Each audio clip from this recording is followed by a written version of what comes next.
हर साल 6 अक्टूबर को दुनिया भर में सेरेब्रल पाल्सी डे मनाया जाता है।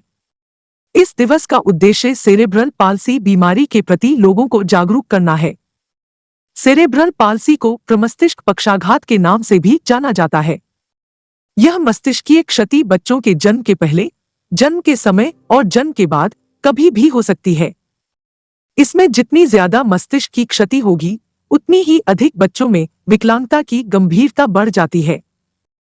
इस बीमारी को सर्वप्रथम ब्रिटिश सर्जन विलियम लिटिल ने पता लगाया था। इस रोग के मुख्य कारणों में बच्चे के मस्तिष्क के विकास में व्यवधान आने या मस्तिष्क में चोट होती है। सेरेब्रल पाल्सी अकेली बीमारी नहीं, बल्कि कई न्यूरोलॉजिकल विकारों का एक समूह है जो बच्चे के नवजात रहने की अवस्था में या बचपन में दिखाई देता है और स्थायी रूप से शिशु की मांसपेशियों की गतिविधियों और मुद्रा को प्रभावित करती है, जिससे वह बच्चा जीवन भर के लिए विकलांग हो जाता है। दुनिया भर में करीब 1,70,00,000 लोग इस बीमारी से प्रभावित हैं।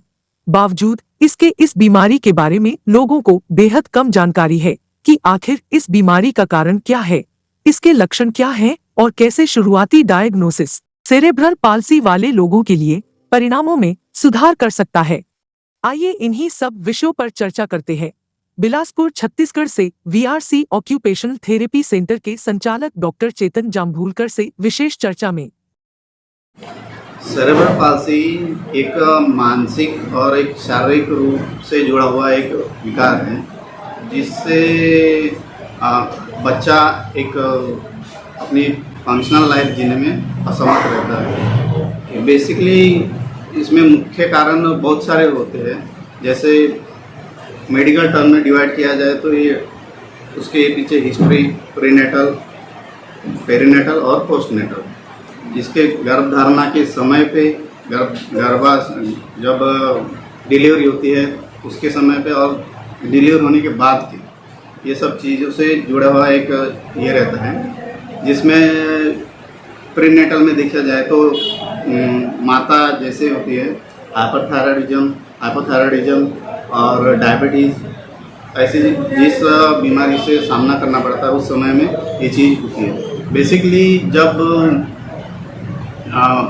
बच्चा पेट में रहता है तब ऑक्सीजन की सप्लाई पूरी तरह से नहीं होने के कारण उसका मानसिक डेवलप नहीं हो पाता है उसका ब्रेन, तो उसके वजह से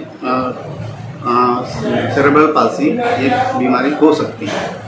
ठीक है, शुरुआती में जो लक्षण रहते हैं वो माता पिता को ही अर्ली सिम्टम्स जिसको बोलते हैं वो दिखना चालू हो जाता है। जैसे कि 3 महीने तक बच्चा गर्दन संभाल नहीं पाता है और बच्चों की हाथ पैर में जकड़न आ जाती है। बच्चा अगर एक जगह बैठाने लगे तो बैठ नहीं सकता है, वो इंडिपेंडेंट भी नहीं हो सकता है, सपोर्ट में भी नहीं बैठ सकता। और जैसे और भी सिम्टम्स हैं, जैसा बच्चा चल फिर नहीं पाता है और उसका स्पीच नहीं आ पाती है, उस वजह से लेके ये कॉमनली सिम्टम्स होते हैं, ये माता पिता को दिखना चाहिए। Basically as a occupational therapist मैं ये कहना चाहूँगा कि जब बच्चे आते हैं तो फिजिकली इवैल्यूएशन के थ्रू हमको पता चल जाता है कि बच्चे में ऐसा हो जाता है। और सेकेंडरी एक पेरेंट्स की हिस्ट्री जो रहती है उसके थ्रू हमको पता चल जाता है। पेरेंट्स को ये करना चाहिए कि बच्चा जैसे बैठ नहीं पा रहा है या बोल नहीं पा रहा है, गर्दन संभाल नहीं पा रहा है, तो वो चीज़ को लेके उनको आइडेंटिफाई करना चाहिए कि ये ऐसा होता है करके। और सेकंड चीज़ मेडिकल टर्मिनोलॉजी एमआरआई से पता चलता है, ब्लड टेस्टिंग के वजह से पता चलता है, ईईजी के थ्रू पता चलता है और भी बहुत कुछ ऐसे टेस्ट है जो जिससे पता चल जाता है कि बच्चे को सेरेब्रल पाल्सी है या नहीं।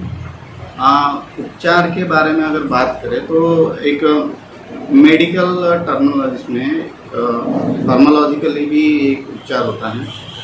एक रिहैब के थ्रू अगर जाए तो physiotherapy, occupational therapy, speech therapy, ये सब उसमें काफ़ी सारा सहयोग दे सकता है।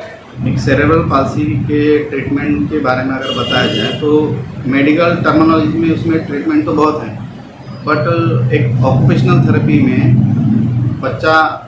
बच्चे को कैसे इंडिपेंडेंटली उसको लाइव कर सकते हैं, बच्चा अपनी जो रोज़ की कार्य क्षमता में कैसे एबल हो सकता है, उसके ऊपर हम यहाँ वर्क करते हैं।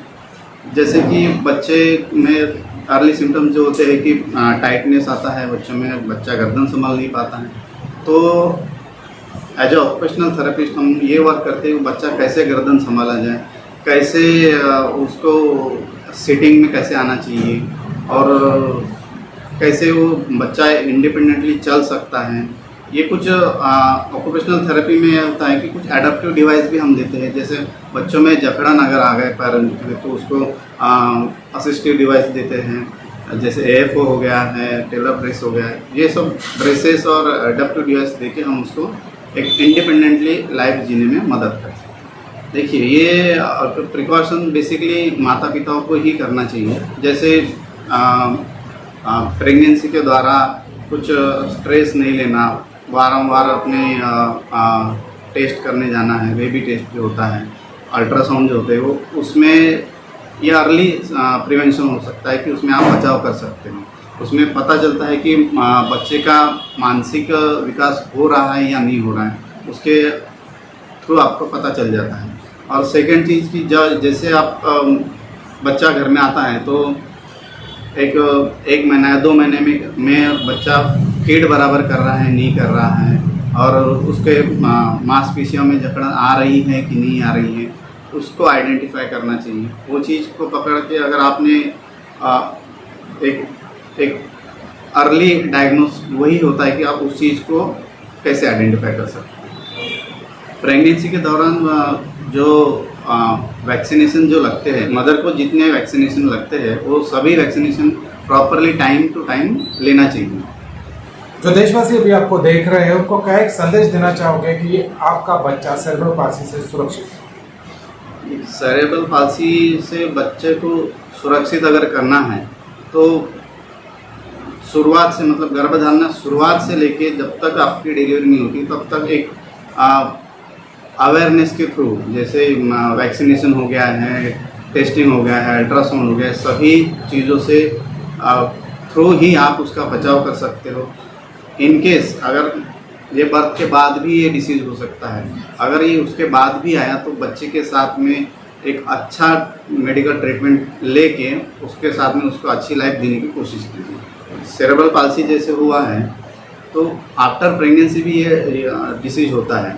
जैसे कि प्रेगनेंसी के थ्रू कभी कभी बच्चों के मस्तिष्क में चोट लग जाती है, कभी कुछ मांसपेशियाँ खिंचाव आ जाती है, तो वो चीज़ को अवॉइड करने हेतु आप एक अच्छा हॉस्पिटल, अच्छा मेडिकल स्टाफ को लेके ही डिलीवरी करना चाहिए। अक्सर देखने में आया है कि एक तरह का मीथ, एक तरह का संशय लोगों के मन में चलता रहता है कि सेरेब्रल पाल्सी में बच्चे ज़्यादा जी नहीं पाएंगे। क्या इसके पीछे की मनोधारणा है, और एक डॉक्टर होने के नाते इस मनोधारणाओं का कैसे आप सोल्यूशन निकाल सकते हैं? देखिए, ये जो मनोधारणा है टोटली रॉन्ग, ये मैं कहना चाहूँगा कि ये बिल्कुल ही गलत चीज़ है। ऐसा नहीं है कि सेरेब्रल पाल्सी का बच्चा है तो ये कम उम्र तक जी सकता है या फिर बच्चे की लाइफ कम हो, ऐसा नहीं है। जितना आपका अच्छा बच्चा जितना जीवन बिता सकता है उतना ही CP का बच्चा, बस शर्त यह है कि उसको अच्छी मेडिकल टर्म होना चाहिए, अच्छी मेडिकल ट्रीटमेंट मिलना चाहिए और उसका अच्छे से ख्याल रखना चाहिए माता पिता को, तो वो उतनी ही लाइफ जी सकता है जितना एक नॉर्मल बच्चा होता है। मेडिकल ट्रीटमेंट तो उसका चल ही रहा है, बट बेसिकली उसको एक अच्छी रिहैबिलिटेशन सेंटर में थेरेपी देना ये बहुत ही अनिवार्य है। और जैसे स्टाफ स्किलफुल हो, अच्छा प्रोफेशनल हो, तो बहुत सी उसकी कठिनाइयाँ और भी आसान हो सकती है उसकी अच्छी लाइफ जीने के लिए। सर, अगर हम बात करें पूरे देश की, तो संपूर्ण देश में क्या एक रेशो होगा सेरेब्रल पाल्सी को लेकर? देखिए, एक WHO की स्टडी से द्वारा, ओल्ड स्टडी के द्वारा ये पता चला है कि हर 1000 बच्चे के पीछे 3 या 4 बच्चे एक सेरेब्रल पाल्सी का बच्चा होता है, 3 वर्ष के उपरांत। और लगभग अभी तक 5 लाख के करीब सेरेब्रल पाल्सी के बच्चे और अडल्ट लोग अभी भी 5 लाख केसेस अवेलेबल हैं। चेतन सर, अगर हम VRC ऑक्यूपेशनल थेरेपी क्लिनिक की अगर बात करें तो किन किन सुविधाओं से युक्त यह सेंटर है? देखिए, बीआरसी ऑक्यूपेशनल थेरेपी सेंटर है। बेसिकली यहाँ पे बच्चों से रिलेटेड हर एक सुविधा आपको मिल जाएगी थेरेपी से रिलेटेड।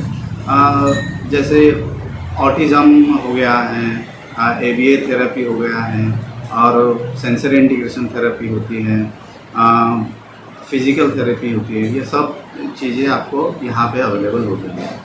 ऑटिज़म में बहुत सारी चीज़ें नीडफुल रहती है, जैसे एसआई रूम हो गया है, उसके स्विंग्स हो गए हैं, वेस्टिबुलर इश्यूज जो रहते हैं उसको सॉल्व करने के लिए अलग अलग तरीके के खिलौने जो रहते हैं, एडेप्टिव डिवाइस जो होते हैं वो सब यहाँ पे प्रोवाइड करते हैं।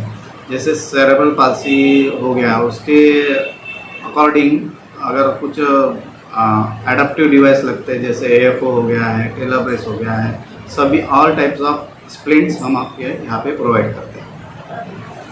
बीआरसी ऑक्यूपेशनल थेरेपी में बेसिकली आपको हर एक थेरेपी से रिलेटेड सॉल्यूशन मिल जाता है। जैसे बच्चे को ऑटिज़म हो गया है, या डेवलपमेंटल डिले है, या फिर मस्तिष्क से लेकर कुछ भी प्रॉब्लम होता है, तो उसको एक इंडिपेंडेंट लाइफ कैसे जिया जाता है, यहाँ पे उसको एक ऑक्यूपेशनल थेरेपी थ्रू हम यहाँ पे प्रोवाइड करते हैं। देखिए, जैसे एडेप्टिव डिवाइस जैसे बोलते हैं, स्प्लिंट्स जैसे हो गया है, तो बच्चा चल नहीं पाता है, उसके पीछे बहुत सारे कारण होते हैं। तो जैसे पैर में जकड़न हो या फिर पैर फ्रैक्चर हुआ हो, तो उस चीज़ के लिए एएफओ होता है, नी ब्रेस होता है, एक आर्चिस डेवलपर जो रहता है वो हम प्रोवाइड करते हैं। हैंड मटेरियल जैसे यूज़ करते हैं, हैंड स्प्लिंट्स होते हैं वो प्रोवाइड करते हैं। इसके अलावा हम डायबिटिक फुटवेयर्स भी हम सप्लाई करते हैं। बीआरसी ऑक्यूपेशनल थेरेपी में एक ही छत के नीचे एक कंप्लीट सॉल्यूशन यहाँ पे अवेलेबल हो सकता है। जो देशवासी अभी आपको देख रहे हैं, बच्चों के इस प्रकार के किसी भी समस्याओं को लेकर अगर वो आपसे संपर्क करना चाहते हैं तो किस प्रकार संपर्क कर सकते हैं? बीआरसी ऑक्यूपेशनल थेरेपी क्लिनिक ये बिलासपुर में ईदगाह चौक मध्यनगरी रोड पे स्थापित है। यहाँ पे आके आप हमसे संपर्क कर सकते हैं। साथ ही नीचे दिए गए नंबर पे आप हमसे संपर्क कर सकते हैं। मेरा पहले बच्चा चलता बैठता नहीं था, थोड़ा बहुत बैठने लगा है, 5 मिनट करीबन बैठता है, और पहले खाता पीता भी नहीं था और रोता बहुत था। मेरे हाथ पैर भी ऐसे हिलाता नहीं था। एहसास लेके जीता था कि हम लोग यहाँ से जा रहे हैं, आ रहे हैं। अब थोड़ा उसको समझ में आता है कि हम लोग हैं, मम्मी पापा सब कुछ जानता है, जो थेरेपी कराते हैं उनको भी जानता है। अपना नाम सब बताता है, पूरा बोलता है और 2-3 वर्ड बोलता है, लेकिन किसी के सामने नहीं बोलता है, घर में पूरा बोलता है। यहाँ आने के बाद इसमें बहुत ज़्यादा इम्प्रूवमेंट आया है। पहले इसमें कुछ भी इम्प्रूवमेंट नहीं था, पहले कहीं और भी लेके जाते थे, वहाँ से ज़्यादा यहाँ इम्प्रूवमेंट है। यहाँ अपना नेक कंट्रोल कर दिया है और बाकी सब चीज़, और इसका पैर भी थोड़ा तिरछा हो गया था, वो भी ठीक हो गया है। इससे पहले चल नहीं पाता था, उठ नहीं पाता था, बायां पैर और बायां हाथ, ये हाथ में कुछ पकड़ नहीं पाता था।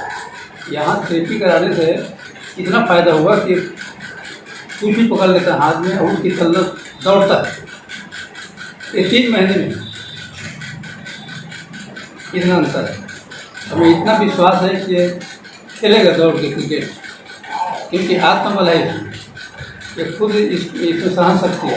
इतना विश्वास है, हमें तो है ही है, क्योंकि हम देख रहे हैं कि तो थेरेपी कराने में कितना जाम हो सकते कितना करवाए हम लोग, वो बहुत ही फायदा हुआ। अभी तक तो हमें अच्छा, लेकिन आने वाले समय में ही लग रहा है कि हमारे बच्चे में बहुत ही परिवर्तन होगा, और मैं चाहता हूँ कि मैं जब तक ये ठीक ना हो तब तक करवाऊँ, बहुत जल्दी ठीक हो जाएगा।